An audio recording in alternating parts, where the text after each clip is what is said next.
welcome to my channel Knitted Art History, where I'm sitting telling you some art history stories while knitting. And welcome to another video, and knitting, occasional knitting at this point.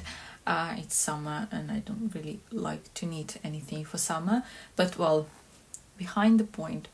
Welcome to another video about another artist of 19th century as well. I don't know what's going on, but I randomly saw him while I was preparing the previous video. I don't know how, I don't remember, really do not remember where I saw his works. I mean, today's artist works. But I saw them and I was so baffled because I was like, who's that? I was sure that it's someone, not even modern, that it's someone contemporary. So yeah, it turned out he's a 19th century painter. 19th going to 20th century, and I was very baffled away by his work. So here we are. Before we will start, a little brief mention about sources. So I will link them down below. They're both in Italian. I don't speak Italian as well as I think a lot of you, but the translator was my best friend for the past days. So I hope that this video will make sense. I mean, I think it makes sense, but still, at the end of the day, sometimes what makes sense to us does not make any sense to other people. But yeah, I will link down those books below, and they're like not books about his life. They're more like catalogs with forewords, with pretty lengthy foreword, but pretty informative.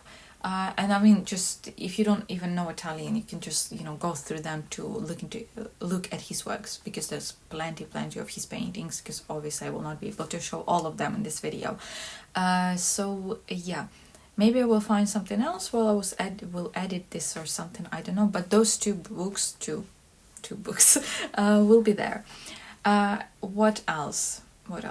I will brag a bit also, because finally I finished my master's. I had a defense of thesis last week on Wednesday, and so I'm a master of archaeology now, and preparing for PhD now, because I will continue this year with PhD program. Well, I hope they will take me, because I am pretty nervous, because there will be a lot of quite a bit of people actually this year will get to PhD program in archaeology, and this is scary, because last year there was just one guy in our uni, and in other place where I want to go, they were not taking anyone to a PhD program. So just overall, there were not just one person doing his PhD in archaeology. This year I think there will be at least 4 of us, and we have no idea how many places my uni and the other place will give for PhD students. I don't know, so I'm a bit nervous, to be honest, but I didn't even plan. Let's start with that. I didn't even plan to do that because I really wanted to have a gap year this year, as I did with my bachelor's and master's, and I mean, it helped a lot to have this gap year. And I thought to work a bit, because we have a lot of work with anthropology. But my professor, she insisted that I need to do it this year.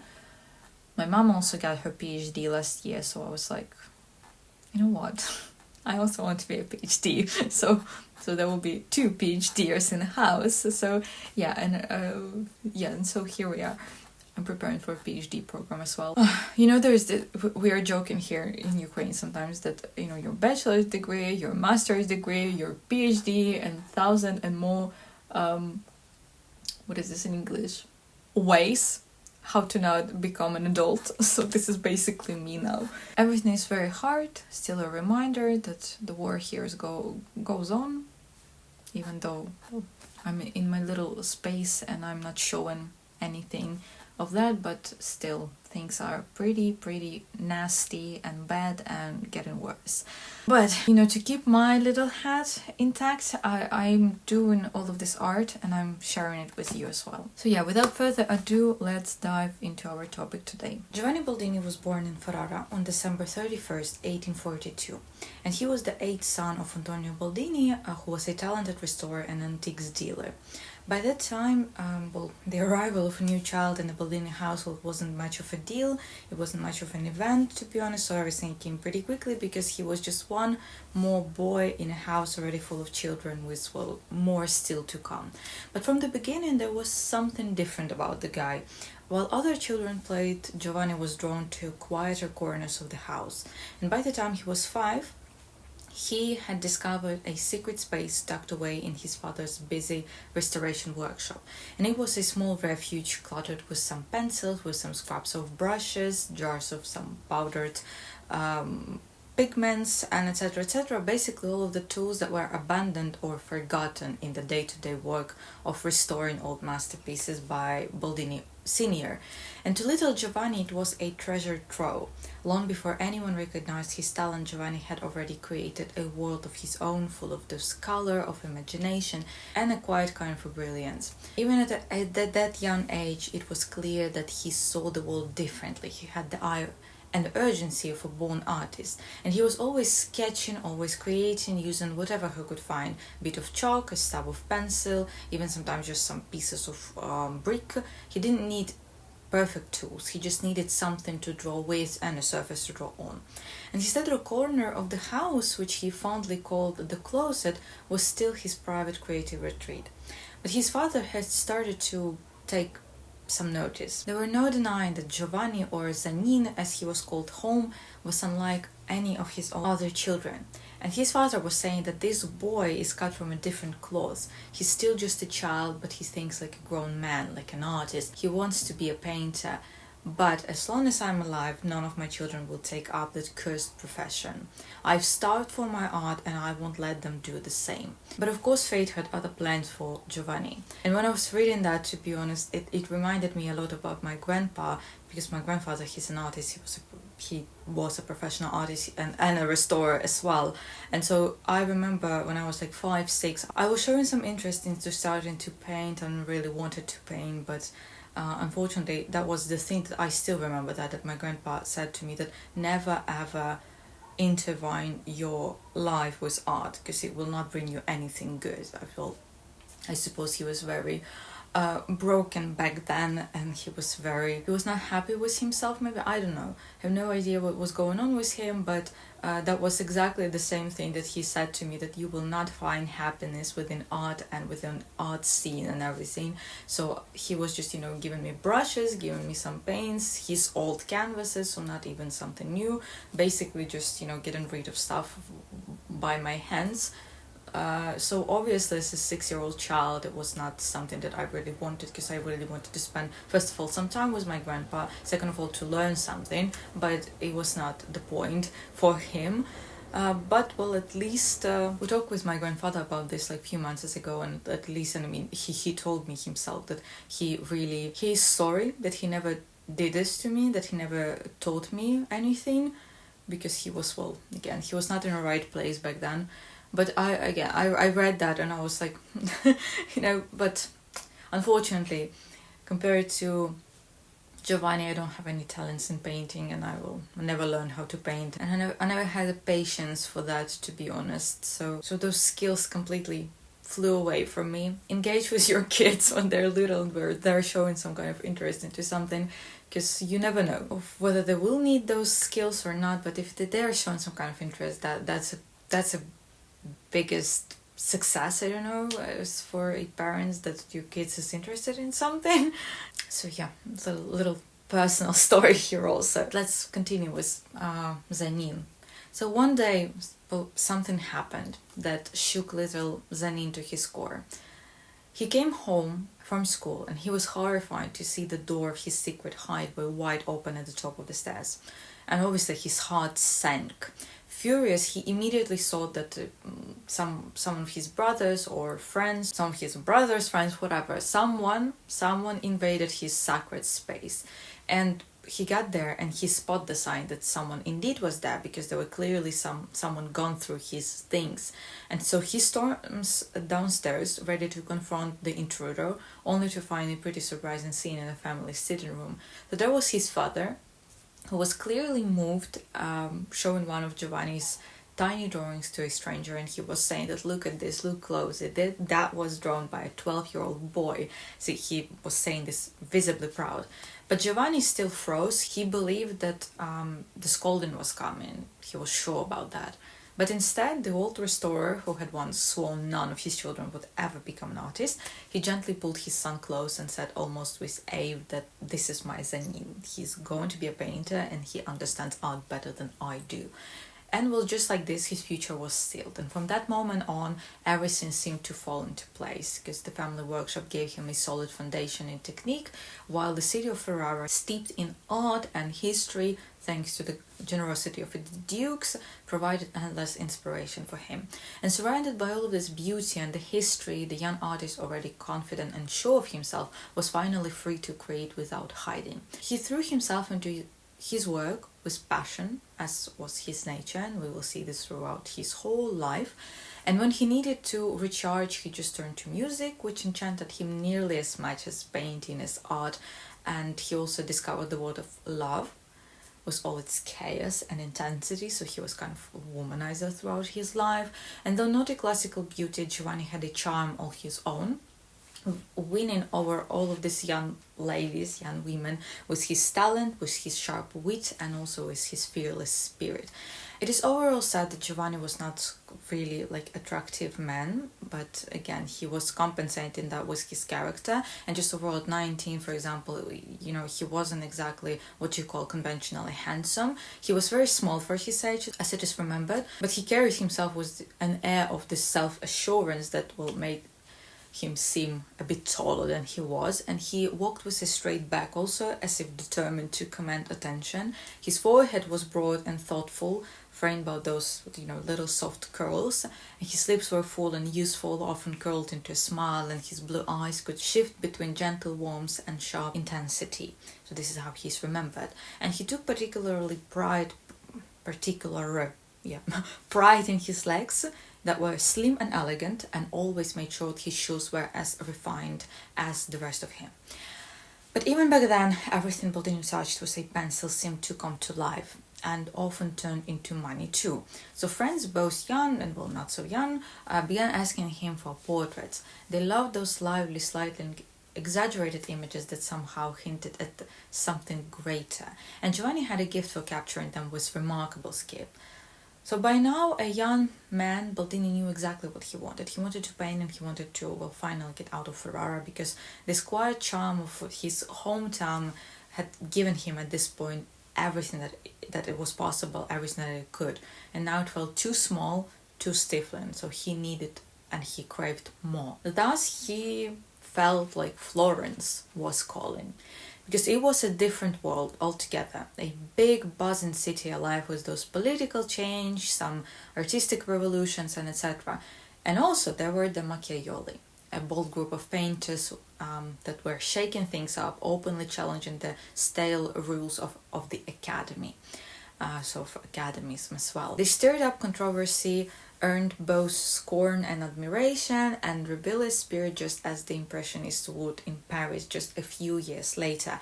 And Boldini, with a few portraits and commissions under his belt at this point, had already saved up a modest amount of money, just enough to make his escape feel within reach. But then luck gave him an unexpected push, because a dying uncle, a canon in the church, left him a small inheritance of 2,000 lire. But that changed everything. Suddenly there were no reasons to wait and to stay in Ferrara anymore. So at 20 years old, full of confidence in his talent, and after early romantic adventures and a growing flair of fashion, even more confident in himself, Giovanni Boldini packed his bags. And with a mix of excitement and sadness, obviously, because he was leaving not just his home, his family, but it was said that also a pretty serious love affair behind. So he boarded a train bound for Florence, the city of his dreams, and ready to begin the next chapter of his life.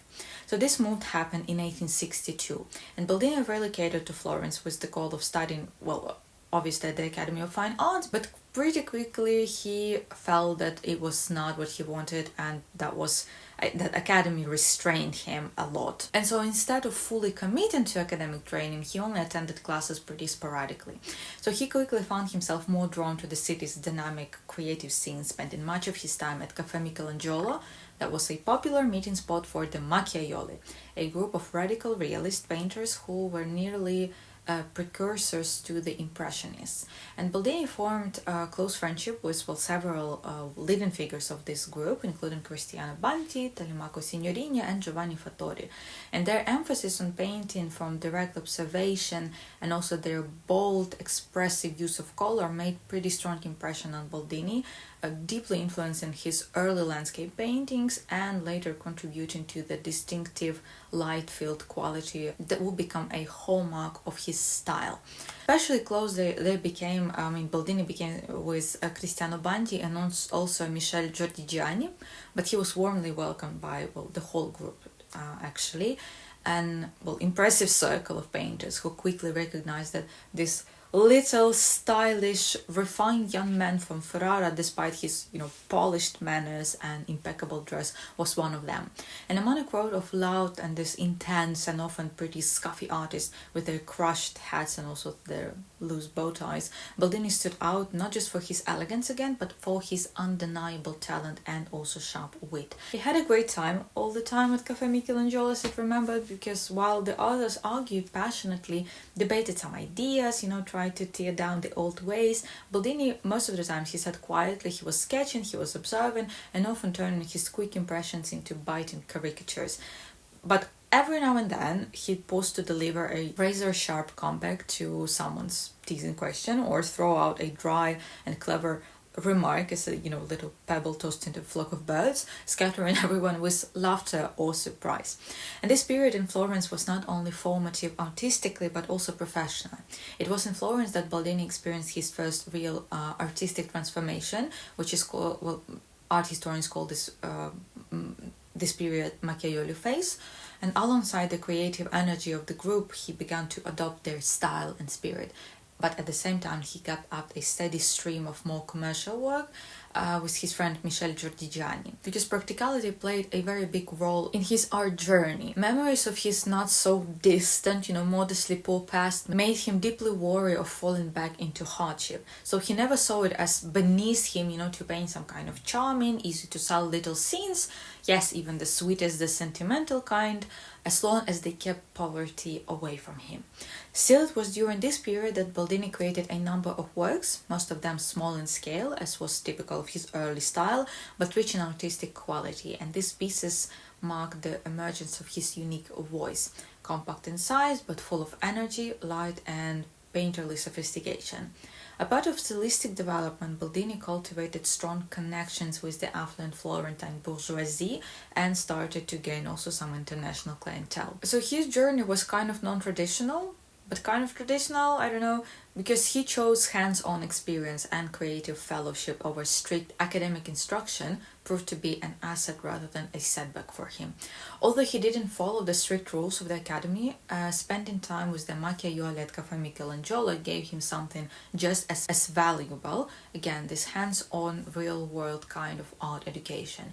And there he learned by watching, doing, and experimenting, especially with some bold colors and painting from life. And so this kind of learning mixed with his talent for making the right social connections and attracting early patrons helped him grow quickly as an artist without being boxed in by those previous traditions. And that freedom let him develop his own bold and very energetic style full of movement, of emotions, and a kind of unfinished flair that made his work feel modern, even contemporary, as I said at the beginning. It's part of what set him apart and allowed him to both respect the past and hint at the future of painting. And interestingly also that Boldini had a little patience for artistic theories or, the endless talk about what counted as, real painting. He wasn't interested in intellectualizing art, as we can say, but what did excite him were the possibilities offered by the macchia, so those, again, bold patches of color, unpolished, vibrant compositions, and the freedom from academic rules. That's what truly drew him in. It was during this time that he painted a small but remarkable series also of portraits, true masterpieces in every sense of the word, capturing his fellow artists. His portraits of Giovanni Fattorio, of Beppe Abati, Luigi Becci, and etc., and other painters of the group have since become recognized as classic of 19th century portraiture. But even though in this period of time he was mostly painting some small scale paintings, he started to bit by bit to work on a bigger scale. So his stayed with his friends in the English family of falconers at their villa near Pistoia, and he decided to leave behind something lasting there in this villa, and he made a fresco called La Falconiera, named after its owners, and it was inspired by the stunning Tuscan views from the villa's windows. He painted the dining room walls with those rustic scenes and countryside landscapes, images that will to this day reflect the very same vistas that originally inspired them. But despite his growing success in Florence, Boldini couldn't stop thinking about Paris, as many artists do to this day, I believe, and still see this city as, center of art scene just overall in the world. And so he was thinking about Paris so much, and the pull to the city was so strong that with his bold and determined nature, this resistance never lasted for long.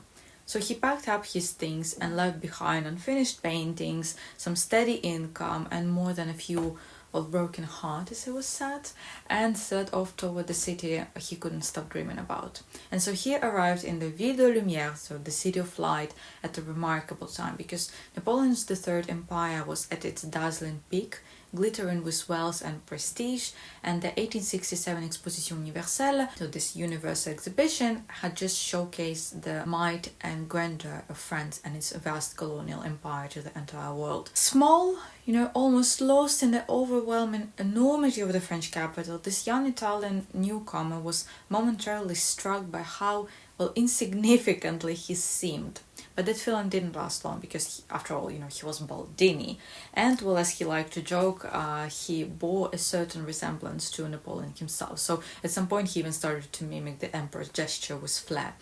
And of course, fame and recognition in Paris was still a long way off, but at this time, his first visit, Boldini didn't waste a second. Within days, he had explored nearly every museum, absorbed everything new and exciting, and made first contacts with rising stars like Degas, like Manet, who's Sisley, and Caillebotte, so artists who now we consider those giants of Impressionism, but back then they just started their journey. Most importantly, he breathed in the spirit of Paris, so its restless crowds, its mix of shabby Montmartre corners and the grand Rue de la Paix boulevards, and its chaos and its brilliance, and it was everything that he wished for. So when he returned to Florence, he was changed man. Again, buzzing with this energy, impatient and ready for anything. And so he couldn't think of anything but Paris. The artistic battles, its theaters, glittering cafes, crowded salons full of eager collectors, and its elegant, extravagant women. So really, at this point, what choice did he have? But before making his return to Paris, Boldini paid his first visit to London, and this time at the personal invitation of a new acquaintance.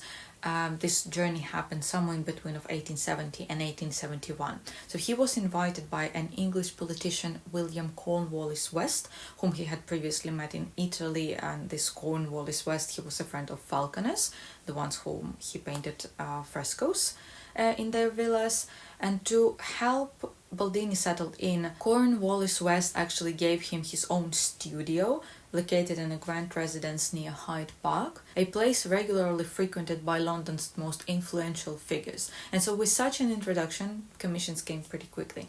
And Boldini began painting a series of small portraits, again small scales, executed in this in a restrained, distinctly English style, but still always having this, little unmistakable touch of his own style.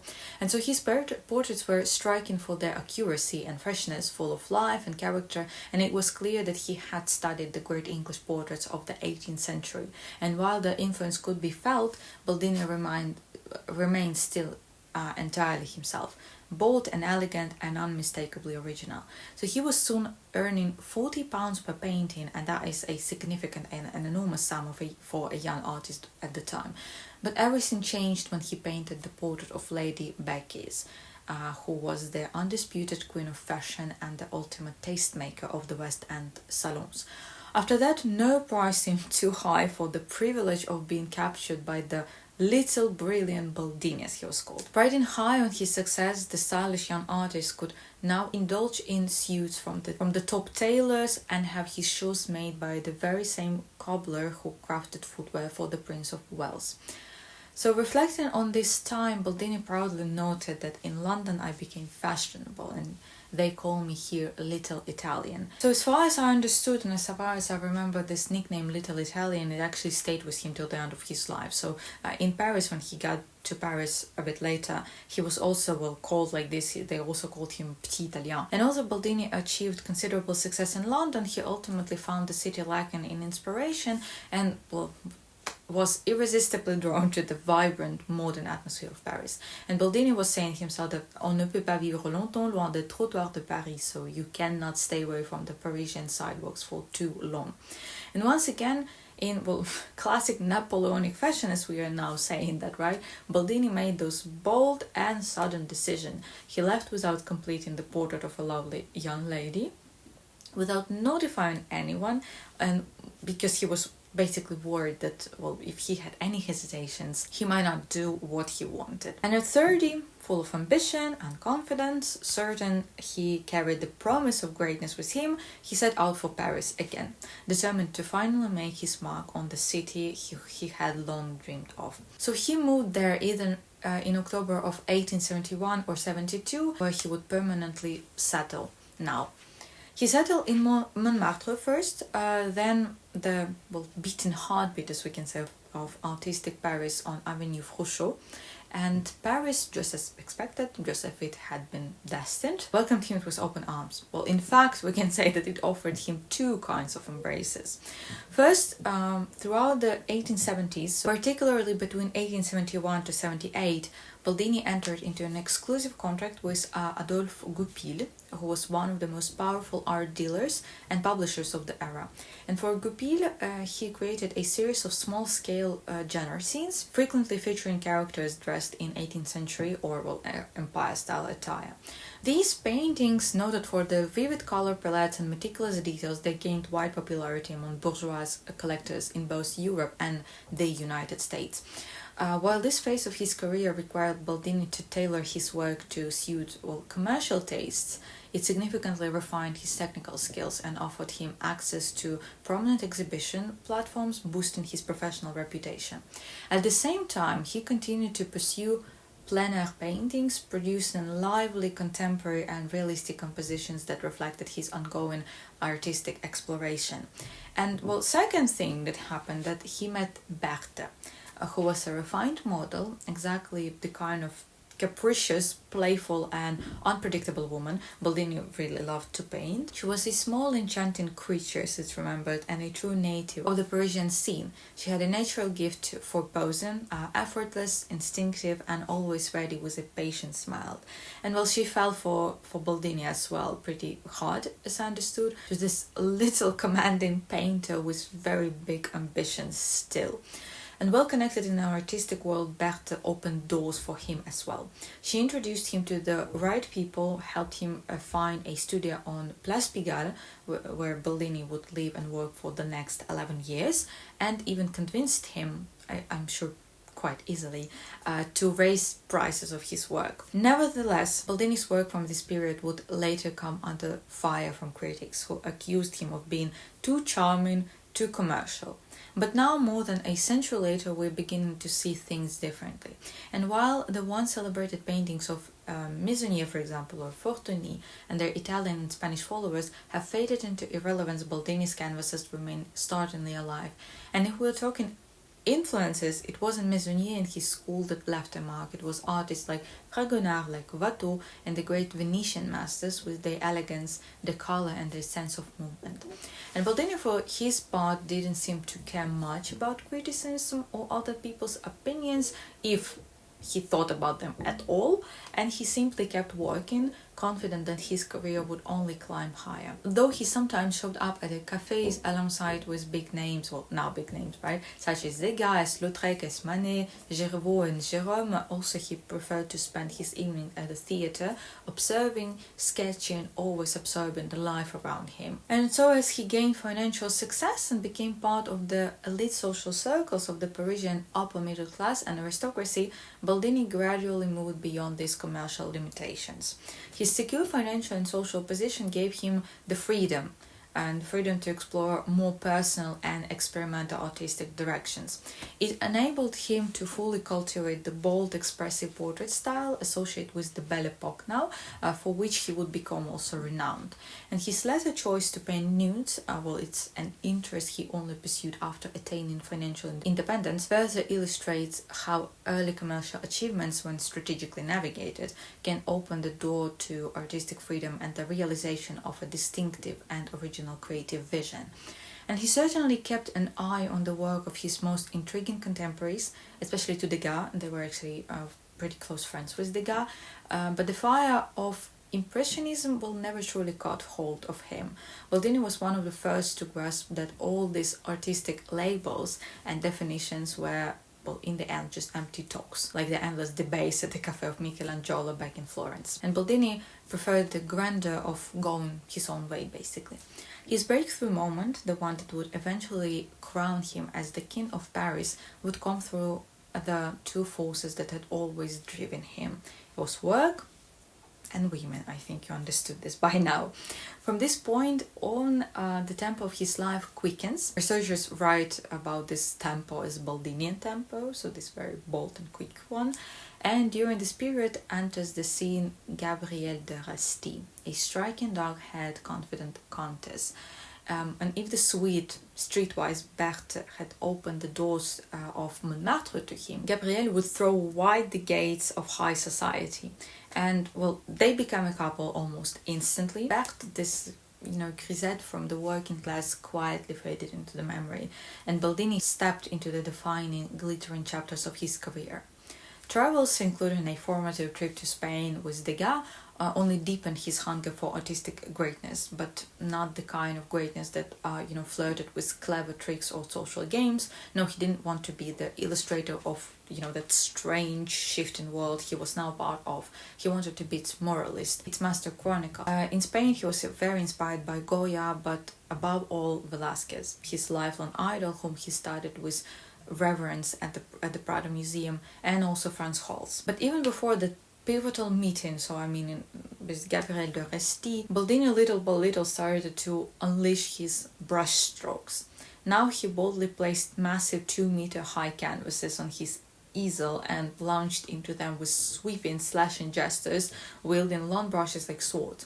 So he painted in a frenzy. He shouted, he was crying out, he laughed, he sang, sometimes he was even dancing. And so it is remembered that he would, put some stroke, and in the middle of the stroke he would yell and scream that it was a terrible mistake. Then he would do something else, and he would yell that perfectly recovered, something like this, but satisfied now with what he's done. And he was a force of nature, as we're saying, those lucky enough to witness even one of these wild painting sessions. And so after the portraits of the Countess began this parade of women, a dazzling succession of portraits that would go down in the history of both art and fashion. However, a significant turning point was his invitation to paint the opera composer Giuseppe Verdi. I think a lot of us familiar with this composer, in 1886, and that was an event that elevated his career to a new level and opened doors to numerous commissions from intellectual and business elites across Europe. Then for 30 years Boldini worked relentlessly at the center of fame and acclaim, though interestingly none of this ever seemed to touch him too deeply. It never got into his head. Yes, he was flattered by the elegant, often indulgent women and by the high-profile men who lined up, well, figuratively speaking, obviously, outside his red studio on Boulevard Berthier, and they were coming from all over the world, from London, from Paris, from New York, even from Buenos Aires sometimes, hoping for the not always granted privilege of being painted by him for astronomical sums of money, obviously, that today's researchers are saying that those paintings would cost them millions actually in modern money. But fame didn't daunt him. He was used to it. Well, money for Boldini, it was never truly the goal, even though it was very important, as I said at the beginning, but still it was just a symbol of recognition in the first place. And actually, he never became truly wealthy. He wasn't wasteful in any mean, but he had a knack of unfortunate investments. And well, but then there was some kind of infamous scandal. He invested a lot of money into something, but unfortunately this investment completely, well, it devoured most of his savings. Well, but he didn't really mind. What mattered to him about everything else was the work. And what at the dawn of the 20th century, a backlash inevitably arose while critics accusing him of producing those immoral art, Boldini didn't flinch. He just kept painting even more daring, stretching his style and imagination to their limits, teetering sometimes on the edge of surrealism and drifting into the bizarre. And so Boldini, through it all, remained focused, intensely so. He didn't chase trends. He was obviously too busy creating his own. As the artist grew old, he never found peace, nor did he want to stop, but his hands no longer had the strength or lightness that made him so remarkable for nearly a century at this point.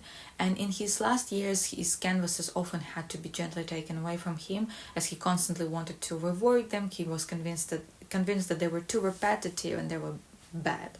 It was painful to witness, recalled Emilia Cardona, the woman Boldini married when he was nearly 90, so he was 86 or 89, something like this. I myself did not really understood what was the dynamic going on there, real one, because Boldini actually told that he wanted to adopt her in the first place, but it would have taken too long for him because, he was very old at this point.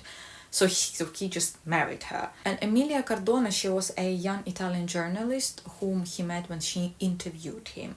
And she stood by him faithfully and helped him close out his extraordinary life with a final glowing burst of youth. Emilia later became also his first biographer after his death, obviously. And in his final hours, hearing Emilia, or how he called her Millie, quietly sobbing at his bedside, he reached out a trembling hand, smiled at her and whispered that, "Don't cry, I'll get better and I'll paint you in a long, long black dress, and that will be the best portrait of my life." Never happened, unfortunately, because he died at dawn after these words, and his hand was still stained with paint, his thumb raised as if, he was holding the palette one last time, and it was said that they could not force his finger to bend. And he died on January 11, 1931, and his body was returned to his native city of Ferrara for burial. So Giovanni Boldini's art has been featured in numerous important exhibitions both during his lifetime and after his days, cementing his legacy in the art world. And while active, he took part in major events such as the 1889 Paris Exposition, where he was appointed commissioner of the Italian section and also showcased 3 of his portraits. He also held a solo show in New York in 1897 and regularly exhibited at the prestigious Venice Biennale starting from 1895, then in 1903, 05, and 1912.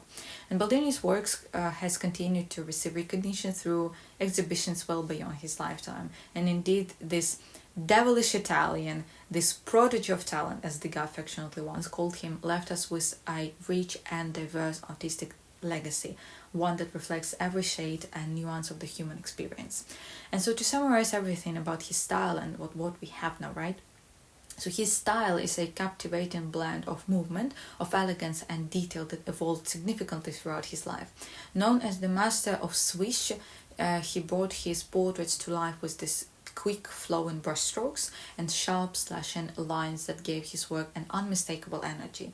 His technique wasn't just about painting a figure, it was about making it move, breathe and almost flicker across the canvas. So Boldini often painted those elongated figures in the dramatic, slightly off-balance poses with sweeping folds of fabric that seemed to swirl and shimmer as if caught in a moment of motion. His skill with oil paint let him create rich, layered color palettes, those deep reds, soft blues, tones of earthy tones combined with striking use of light and shadow that gave his paintings incredible depth and presence as well. He wasn't afraid to break the rules either, so Boldini played with perspective, with some framings and unusual angles to create tension and dynamism in his scenes. The lighting in his work sometimes had those, well, modern electric quality, as critics describe them, and they're calling this those spicy tones, hinting at the buzz and glamour of Belle Epoque. One of his trademarks was an intentional unfinished look, and it wasn't laziness. Obviously, it was a deliberate choice to suggest and evoke rather than spell out every detail. He could shape a figure directly on the canvas with fluid, with confident strokes, often capturing multiple angles or fleeting impressions in one painting, like a time lapse in brushwork, basically.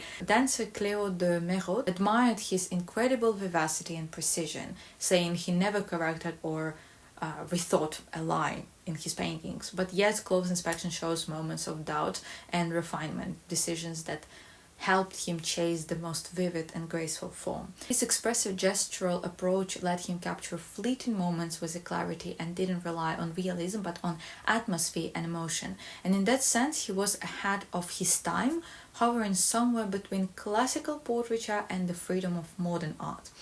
Boldini's influences were as diverse as his style, so he drew inspiration from early masters like Cosme Tura, the drama of 17th century Dutch, Flemish and Spanish painters, the elegance of English portraits like Joshua Reynolds and Thomas Gainsborough. His time with the Italian Macchiaioli movement in Florence taught him to observe nature closely and work with those bold and luminous brushwork. Even after moving on from their quiet, measured approach, he carried their lessons with him. In Paris, he was part of the inner circles, friends with, again, Degas, Manet, Sisley, and though he never joined the Impressionists formally, their experiments clearly left a mark on his early works as well. He reached his most avant-garde moment in the 1870s. Later, he was inspired by Edward Muybridge, who was a motion photographer, and also by Swedish painter Anders Zorn, who encouraged him to scale up his canvases. And Boldini's portraits are thought to reveal more than just the physical appearance of his sitters. Well, he aimed to express their inner essence and the unique traits of their character. He captured their personality through subtle, those fleeting glances and meaningful details, deliberately moving away from stiff post-compositions toward more, unbalanced, more dynamic stances. His intense, abbreviated painting style and remarkable speed of execution were intended to evoke a sense of motion and cinematic flow. Often he rendered faces with precise detail, making them the stable focal point around which those more free, more fluid brushstrokes swirled. And this technique produced portraits that felt vibrant and alive. I saw such a great saying somewhere when I was reading, with figures that seemed suggested rather than fully defined. And I think that it's a great summary of his portraits, especially of his ladies. So this is everything that I have for today. I hope, at least in my head, all of this made some kind of sense. I hope that will make sense for you too. And I hope that he was aesthetically pleasing for you as well. And you found something new for yourself. That is the most important thing for me here. I wish you all the best. Stay safe and healthy. And I hope to see you in the next videos. Bye bye.